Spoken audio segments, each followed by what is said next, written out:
Have you ever had to design a landing page on a tight deadline and your brain just blanks? You open Figma, stare at the empty canvas, and all your creativity goes out the window. I have been there. But lately, I have been doing something different. Today, I'm going to show you how to build a full landing page mockup from scratch in just 15 minutes using AI and Figma. No code, no templates, no stress. By the end of this video, you will know how to do the exact same thing step by step without missing anything. So here's what we're building. Clean layout, modern style, fully editable, and ready for dev handoff or client review. Let's break it down step by step. Now, as a reference, we're using 3 tools today. Number 1, we're going to be using Figma, which is free to use. Or 2, we're going to be using Claude, which is a well-known AI assistant for Anthropic. And lastly, we're going to be using a Figma plugin called HTML to Design. This lets us turn code into live Figma elements. That's it. That's all we're going to be doing today. Let me show you how to get things installed. Very first thing that you want to do is you want to install the HTML to Design plugin. So we're going to go to the Design menu option, and we're going to get a blank canvas here. What we're going to do is we're going to open the search bar for plugins, and we're going to search for HTML to Design. We're going to search the plugins, and here you're going to see it is a plugin that is being used by 1.5 million users. Right now, it got 24,900 different likes. So you definitely are using something that is a mature project, something that has been around for a while, and is well liked within the design community. So we're going to run this. We're going to make sure it's open here. So while this is free to get started, you're going to have to pay at some point. So just keep that in mind. So there are different ways that you can go about it. We're going to be talking about 2 different ways that you can design different designs here in Figma using AI. Number 1 would be importing a website. So in this case, it's recommending that we import apple.com or at least as the default. But we're going to go in a different route. I want to see how it does with Airbnb, which is a well-designed website. Just to be completely upfront, I haven't tried actually importing Airbnb. So we're going to see together how it goes. I'm not going to edit this other than perhaps reducing the wait time that we wait around for the AI actually do its job. But the result will be the result. All right, now that it has completed the transition, now we're going to take a look. We have a pop-up here that tells us that we're missing some fonts. We're going to ignore that for now. We don't want the exact website. We just want the layout. We're going to use the outer layout, and we're going to create some local standing variables so we can change them later. It becomes a little bit easier. And yep, and we're going to add hyperlinks. All right, we're going to click go, and we're going to let it finish. It should take another 30 seconds or less. It looks like we're almost done. We should be able to see what the AI has created for us, or what this tool, this plugin, I should say, has created for us. So let's allow it a few more seconds. As you can see, we already have some of the design in our Canva. All right, it looked like it's done. I'm going to close this for now. We're going to take a look. All right, so let's actually open this up and see how it looks. We got, for the most part, the design. It looked like there were some issues with it. It's loading, so we're going to see how it looks. And the reason why I selected Airbnb is because it's a little bit more of a complicated website. I wanted to see how well it will do with many elements.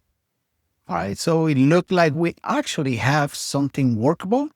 Even got images, and We get a pop-up. See what price. Yep. All right. Is okay. Now I think the issue is that we don't have a header, but we have the footer. We get, let me open Airbnb actually. Airbnb.com. And this whole top portion of the navigation bar, or I guess you would call it hero section, is not there.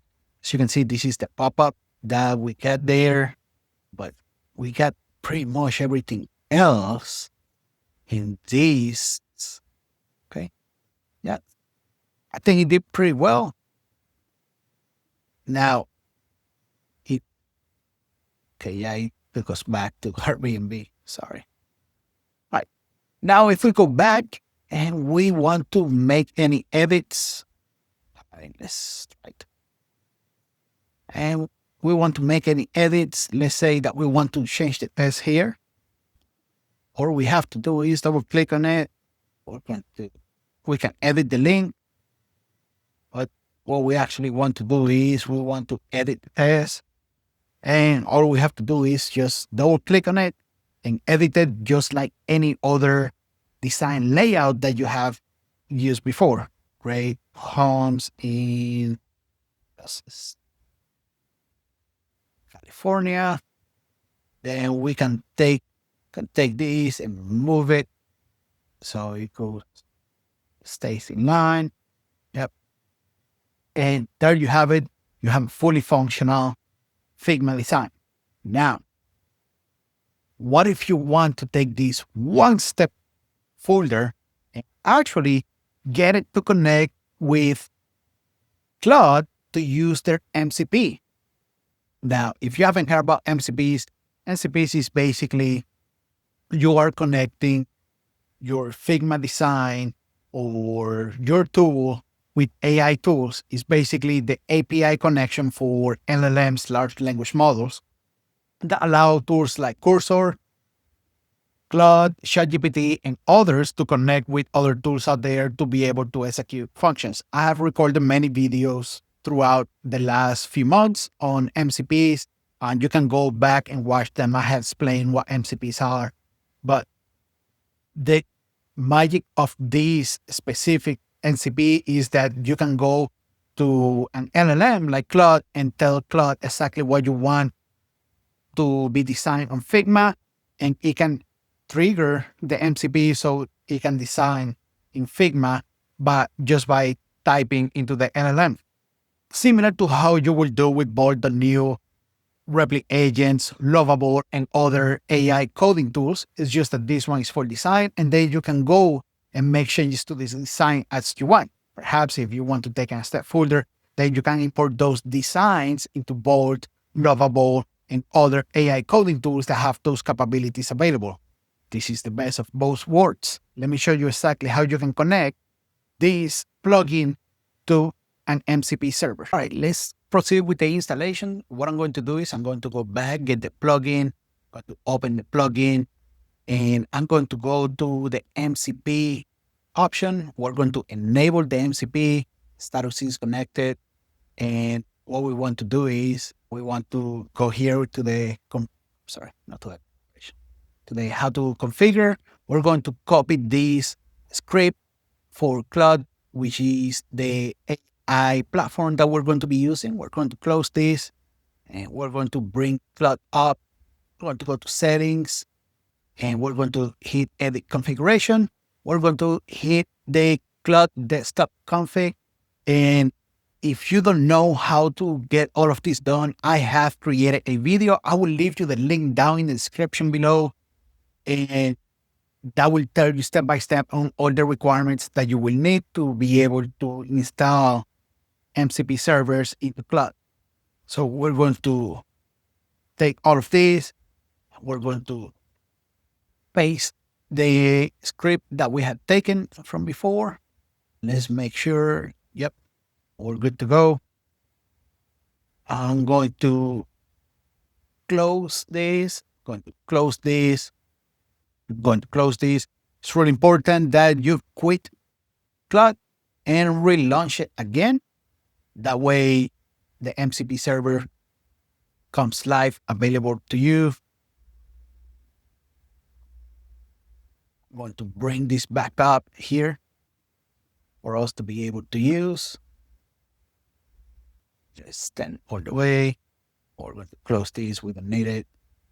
The biggest thing is that when I go here, we have the HTML to design available to us right now and is open. All right. So what we want to do is we want to design the app.com website HTML. See the well design CP. Let's see how it goes.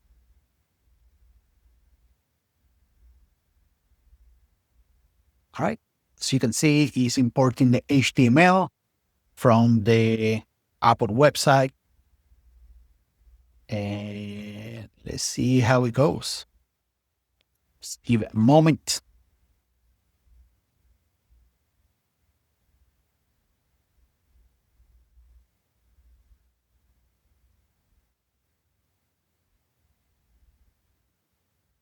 All right, you will get a pop-up like this, which will ask you whether or not you want to use the external integration. We're going to allow it because we trust it.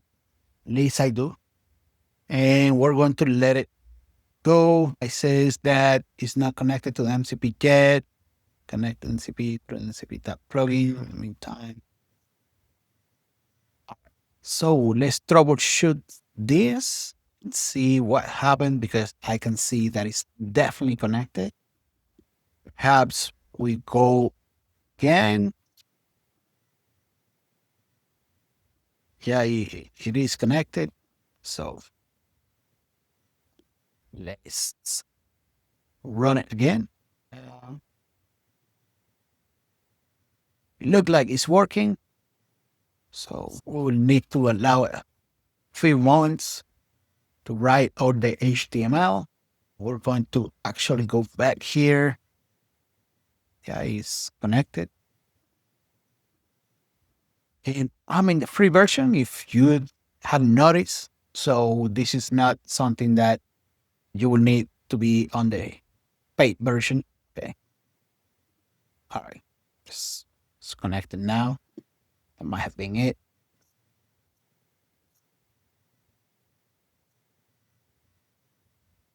Hey. As you can see, it's still writing the code.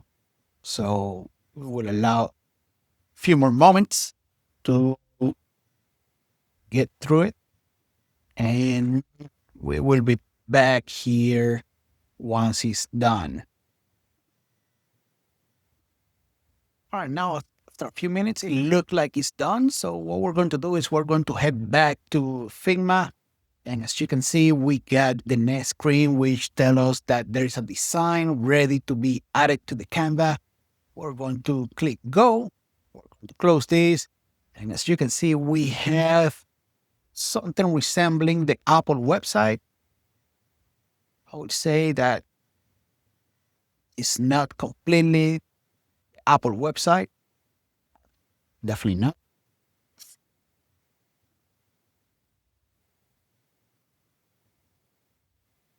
So looking at the Apple website and what we got from the MCP, there is a whole lot to be desired. So what we're going to do is we're going to go back and we're going to compare apples to apples, as we like to say where I'm from. And we're going to actually ask the system to generate the Apple website for us. We're going to click go. This way we are going to be able to compare one to the other. All right, let's play this. And as you can see, there is a big difference between what we got from the MCP than what we actually got from the tool itself. As you can see, Apple have a beautiful website. So does our exact copy of it. And while we only have the hero section, actually, yeah, that's actually right now the Apple website. I was about to say that we only had the hero section, but that's all they have. So that's all the copy. So we got a carbon copy with the exact logos, with the exact same images that are being used on the Apple website into our Figma design. And then this Figma design can actually be used to make any changes required, not that one. So as an example, let us